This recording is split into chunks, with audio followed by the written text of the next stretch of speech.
কলজার টুকরা কিকনিক বাবর মিয়া। ভারত বয়ে কম্পিত লুৎফুজ্জামান বাবর বের হয়ে আসছে। আজকে ভারত বিরোধী সারা বাংলাদেশ সোচ্চার হয়েও দাঁড়িয়েছে। আজকের মতো আনন্দ আমাদের জন্মের পর এতটুকু আনন্দ আমরা উপভোগ করি নাই। আমাদের লিডার আজকে মুক্তি পাচ্ছে, আমাদের মাঝে আসছে। আমি এই কারা কারা বয়ে থাকতাম সারা রাত সারা দিন, কিন্তু দেখতে পাইছি না, দেখতে পাচ্ছি না। আজকে কেমন? আজকে আমার কইলাম না, আমার কলজা হুলসা এই ডিউলাতে চিল্লাইতাছে বাবর মিয়া লাগিল, আমার কলজা হুলসা চিল্লাইতাছে। আমি তো চিল্লাইতেছি, আমার কলজা মাংস চিল্লাইতাছে যে বাবর মিয়া কোন সময় দেখবাম মুখটা কোন সময় দেখবাম। এ আমার চেয়ে আল্লাহর ঘরে যে আমার চেয়ে আর খুশি। আল্লাহ মক্কার মধ্যে আমি বড় হজ করছি, ছোট হজ করছি, আল্লাহর ঘরে গিয়া খালি বাবর মিয়ার লাগিলে আমি হরে রয়েছি। 1 মাস হয়েছে আমি উমরা করে আইছি, বাবর মিয়ার জন্য আমি হরে রয়েছি। আল্লাহ তুমি আমার এই সম্পদটা ঘুরায় দাও, আমরা আবার দেখি একদিন। হ্যাঁ হ্যাঁ, আমার নয়নের মণি কলজার টুকরা কিকনিক বাবর মিয়া। সাবেক স্বরাষ্ট্র প্রতিমন্ত্রী লুৎফুজ্জামান বাবরের জন্য হাজার হাজার লাখ লাখ মানুষ অপেক্ষা করছে। নেত্রকোনা জেলাবাসীর হৃদয়ে উনার স্থান ছিল। উনি বাংলাদেশের সফল একজন স্বরাষ্ট্রমন্ত্রী।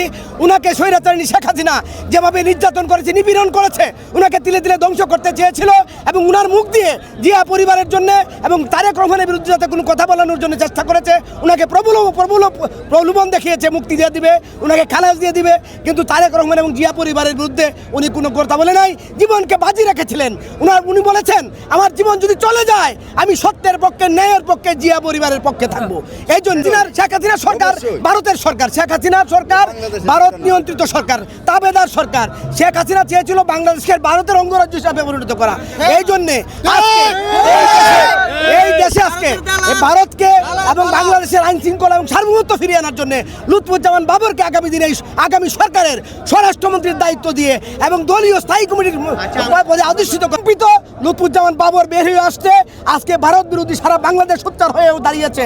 বাংলাদেশকে ভারত যত হুমকি দেখ, বাবরের মতো শক্তিশালী নেতা, সাহসী নেতা, মনোবলওয়ালা নেতা, সুসংগঠিত নেতা, এই নেতা বাংলাদেশের হাল ধরবেন এবং আমাদের ভারপ্রাপ্ত চেয়ারম্যান তারেক রহমানের নেতৃত্বে বাবর সাহেব বাংলাদেশকে আবার সুসংগঠিত করবেন, আইন শৃঙ্খলা সুন্দরভাবে ফিরিয়ে আনবেন, দেশ সুন্দর চলবে, শান্তিতে চলবে, দেশের মানুষ শান্তি পাবে এবং দেশে আইন শৃঙ্খলা নতুন করে ফিরে আসবে।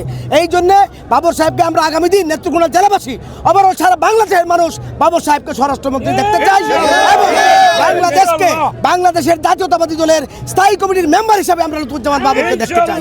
ঈদকে আনন্দ জীবনে আজকের মতো আনন্দ আমাদের জন্মের পর এতটুকু আনন্দ আমরা উপভোগ করি নাই। আমাদের লিডার আজকে মুক্তি পাচ্ছে, আমাদের মাঝে আসছে। আমরা আজকে আমাদের প্রাণপ্রিয় লিডারকে আমরা দেখতে পাবো। বেশি সরকার বিগত 17 বছর যাবত তাকে আমাদের কাছ থেকে আটকে রেখেছে। আমরা পারিনি তার কষ্টকে ভাগ করে নিতে। আমরা যদি পারতাম, যদি তার কষ্টটাকে ভাগ করে নিতে, আমরা এত জনতা এসে ঢল নেমেছে, ওনার হয়তো কোনো কষ্ট থাকতো না। কিন্তু আমরা তাকে আজকে স্বাগত জানাতে আসছি। আমরা আনন্দিত, আমার লিডার আমাদের সামনে আসছে, আমাদের কাছে চলে আসছেন। এই জন্য আমরা খুবই আনন্দিত। আমরা এত আনন্দ সে ভাষায় প্রকাশ করতে পারছি না।